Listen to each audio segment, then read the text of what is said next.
Hello everyone, कैसे हैं आप सब। एग्ज़ाम ट्रिक्स में आपका स्वागत है। एसबीआई ने अपनी वैकेंसी निकाली है। वैकेंसी किस फील्ड में निकाली है? देखो, सीबीओ यानी सेंट्रल ऑफिसर की निकाली है। Central bank circle based officer की निकाली है actually vacancy. Recruitment of the circle based officer CBO की वैकेंसी निकली है। इसका फॉर्म जो है आज से भरा जा रहा है 9 मई 2025 से 29 मई 2025 तक भरा जाएगा। जो कॉल लेटर है, इसका एग्ज़ाम जो होने वाला है उसकी संभावित डेट है जुलाई में होने वाली है। तो जुलाई में ही आपका कॉल लेटर आ जाएगा। भाई इसमें आपको ये बता दूं, जो मान लो कि पूरी प्रोसेस के थ्रू जो सेलेक्टेड कैंडिडेट होंगे, अच्छी बात ये है कि जो जिस सर्कल में अप्लाई करेंगे उनको पोस्टिंग भी उसी सर्कल में ही मिलेगी। ठीक है, तो ये अच्छी बात है आपके लिए, राइट। उसके बाद बात करूँ तो candidate are advise to check अपनी एलिजिबिलिटी आप चेक कर लें। जो भी प्रोसेस ऑफ रजिस्ट्रेशन है कंप्लीट करें। Candidate are advise to check their bank website regularly, आप चेक करते रहें for the detail and update, क्योंकि no separate intimation will be issue in case of any changes अथवा अपडेट। कोई भी changes अथवा अपडेट होता है तो कोई सेपरेट आपको इन्फॉर्म नहीं किया जाएगा, इसलिए आप उसको रेगुलरली चेक करते रहें। All changes update curriculum will be hosted by only on the bank website, जो कि bank.sbi. ये दिया है आपको वेबसाइट, राइट। फिर बात करूं भाई तो eligible candidate will aspire to join State Bank of India as an officer are required to register online after carefully reading the advertisement. Advertisement को आप केयरफुली रीड करें एंड देन उसको अप्लाई करें कि बिकॉज आपकी एलिजिबिलिटी क्राइटेरिया क्या है। जो सिलेक्शन प्रोसीजर होने वाली है वो 4 प्रोसेस में होगी, which will be held in 4 phases. पहले तो ऑनलाइन एग्जामिनेशन होगा, उसके बाद स्क्रीनिंग टेस्ट होगा, इंटरव्यू होगा, मेन तो ये 3 है। उसके बाद चौथी जो होगी लोकल लैंग्वेज प्रोफिशिएंसी टेस्ट होगा। और जो कैंडिडेट जैसे कि अब जिस एरिया से अप्लाई कर रहे हैं, जिस सर्कल से अप्लाई कर रहे हैं, अगर आप 10th 12th की मार्कशीट उसी एरिया की लगाते हैं कि आपने लैंग्वेज बेसिक जो लैंग्वेज है वहाँ की लोकल लैंग्वेज वो उसमें आपने पढ़ाई करी है 10th 12th की, तो फिर आपको ये चौथा मतलब लोकल लैंग्वेज प्रोफिशिएंसी टेस्ट नहीं देना पड़ेगा, फिर आपको 3 ही होंगे। ठीक है। वैकेंसी की बात करूँ तो वैकेंसी भाई देखो, regular vacancy and backlog vacancy दोनों दी गई है। सबका सर्कल है, जैसे कि मैं अगर बात करूं तो भाई अहमदाबाद सर्कल है, तो अहमदाबाद सर्कल में गुजरात, दादर एंड नगर हवेली दोनों, दमन एंड दीव, ये 3 आ जाते हैं। तो वहाँ की लोकल लैंग्वेज गुजराती है। जैसे भोपाल की बात करूं तो भोपाल में हिंदी लैंग्वेज है, तो यहाँ पर मध्य प्रदेश एंड छत्तीसगढ़ दोनों जगह के लिए। तो भाई हर कैटेगरी के लिए अच्छी खासी वैकेंसी है।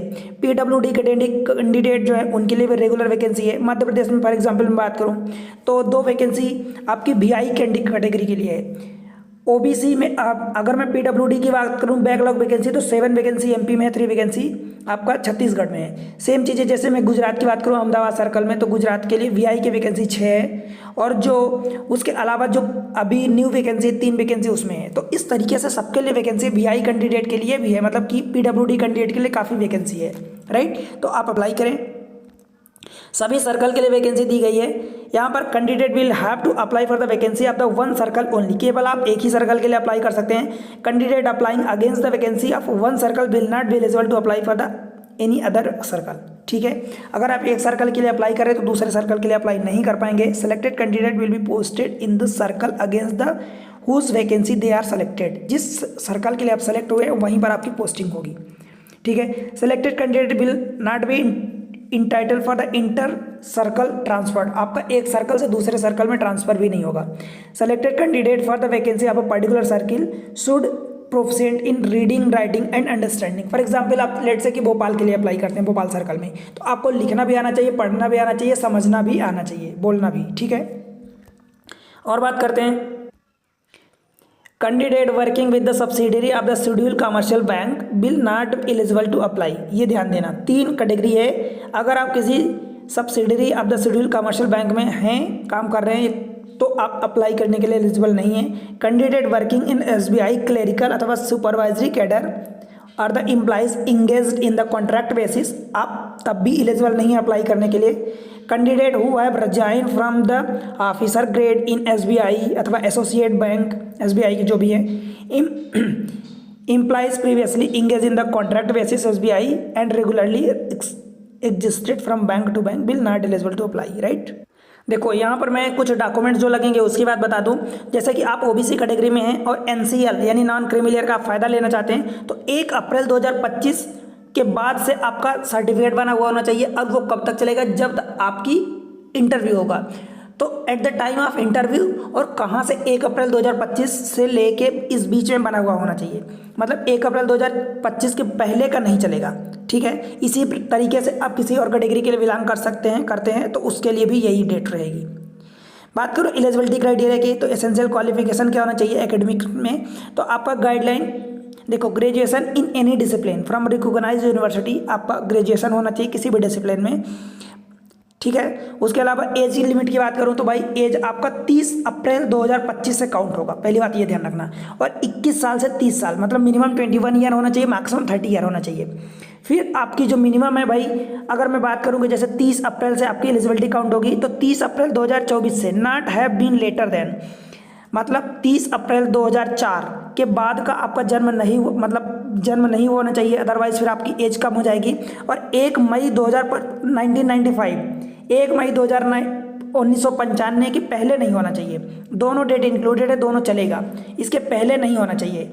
और अगर इसी में आपको कैटेगरी लगती है, मान लो SC ST लगती है तो फिर 5 साल और जोड़ दो, बैकवर्ड OBC में लगते हो, अदर बैकवर्ड क्लासेस NCL में लगते हो तो 3 साल जोड़ दो, PWD कैंडिडेट हो तो 10 साल आपको एक्स्ट्रा मिलेगा, अगर आप SC ST में जाते हो 10-15 साल हो जाएगा, OBC में तो 10-3-13 साल हो जाएगा, जनरल में तो केवल 10 साल, जनरल PWD में आते हो तो केवल 10 साल आपको एक्स्ट्रा मिल जाएगा, ठीक है। ऐसे ही और एक सर्विसमैन के लिए 5 साल मिल जाता है, तो ये सारी चीज़ें आप देख सकते हैं।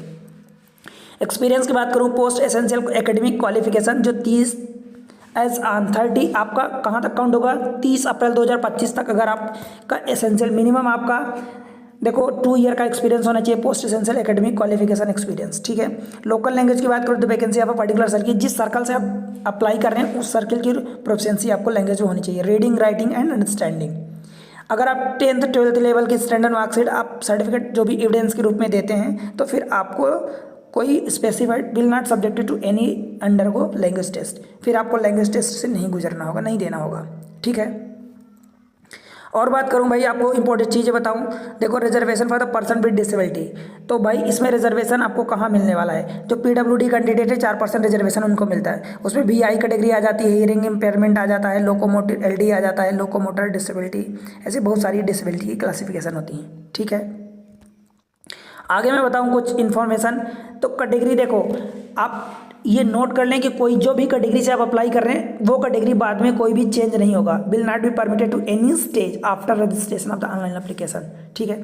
सिलेक्शन प्रोसीजर की बात करूं तो देखो सिलेक्शन प्रोसीजर जो है मैं बता दिया हूं कि 4 स्टेज होगा, उसमें एक लैंग्वेज प्रोफिशिएंसी टेस्ट होगा। तो अगर आप उस लैंग्वेज उस सर्कल से आप अप्लाई करें जिस सर्कल से आप 10th 12th किए हैं, तो फिर आपको लैंग्वेज प्रोफिशिएंसी टेस्ट नहीं देना होगा। उसके बाद 3 स्टेज बचते हैं, तो पहले के 3 स्टेज कौन कौन से होंगे, तो ऑनलाइन आपका टेस्ट होगा, जिसके साथ साथ ऑनलाइन टेस्ट ऑब्जेक्टिव होगा प्लस स्क्रीनिंग, मतलब उसमें डिस्क्रिप्टिव होगा, तो ये पहला स्टेज हुआ, ठीक है।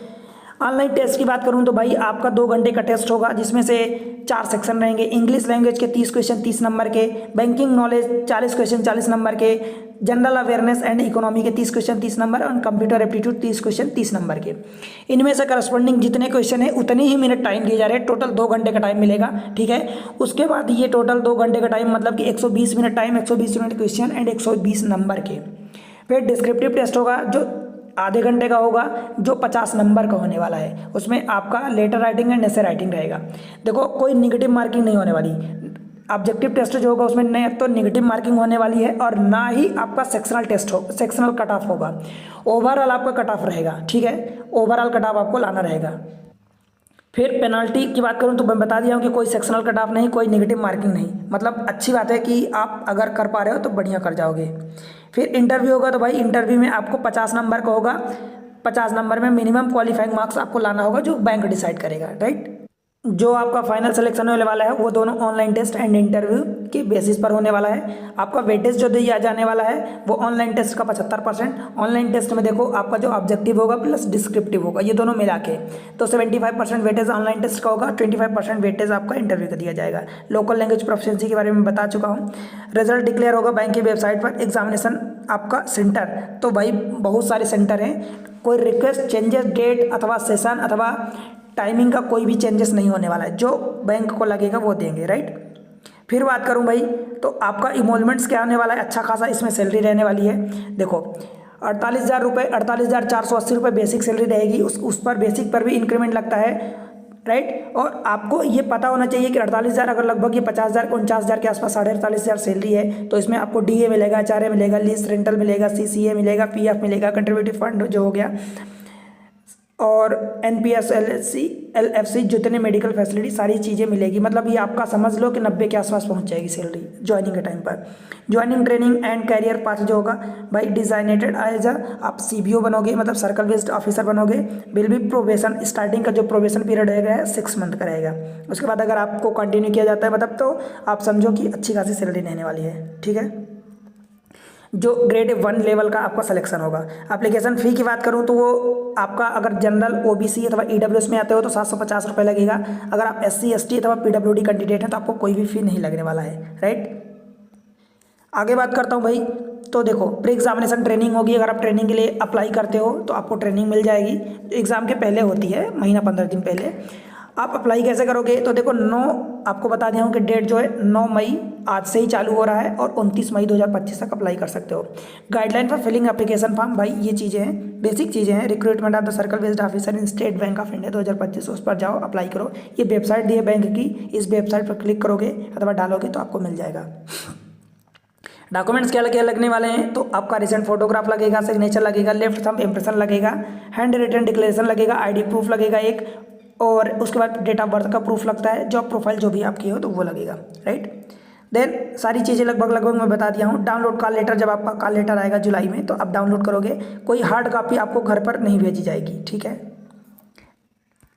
देन बस इंपॉर्टेंट इन्फॉर्मेशन मैं बता दिया हूँ। आप वहाँ जाते हो तो आपको बायोमेट्रिक होता है। बात करूँ आगे तो देखो भाई, रिजर्वेशन अंडर ओबीसी कैटेगरी स्टेटिंग, ये आपको बता दिया हूँ कि 1 अप्रैल 2025 के बाद से, 1 अप्रैल 2025 या उसके बाद से ही बना हुआ होना चाहिए। At the time of interview, जब इंटरव्यू होगा तब तक चलेगा आपका सर्टिफिकेट, किसी और कैटेगरी के लिए भी। Bank reserve the right to cancel the recruitment process entirely at any stage, ठीक है। ये बैंक की पूरी अथॉरिटी है, वो कर सकता है। ऑनलाइन टेस्ट सेंटर की बात करो तो देख लो, आप अंडमान निकोबार में पोर्ट ब्लेयर है, आंध्र प्रदेश में है, इतना है। जैसे गोवा, गुजरात में है तो अहमदाबाद, गांधीनगर, आनंद, बड़ोदरा, राजकोट, ऐसे बहुत सारे सेंटर दिए। मध्य प्रदेश की बात करूँ तो ग्वालियर, भोपाल है, ग्वालियर है, जबलपुर, इंदौर, सतना, उज्जैन, ऐसे बहुत सारे सेंटर दिए हैं। तो आप इस तरीके से अप्लाई करो, ठीक है। बाकी चीज़ें सब है, और जैसे इसमें आपका पूछा जाएगा इंग्लिश सब पढ़ाई करो। ऐसे इन्फॉर्मेटिव वीडियो के लिए वीडियो को लाइक कर दो, चैनल को सब्सक्राइब करो और अपने दोस्तों के साथ शेयर कर दो, ठीक है।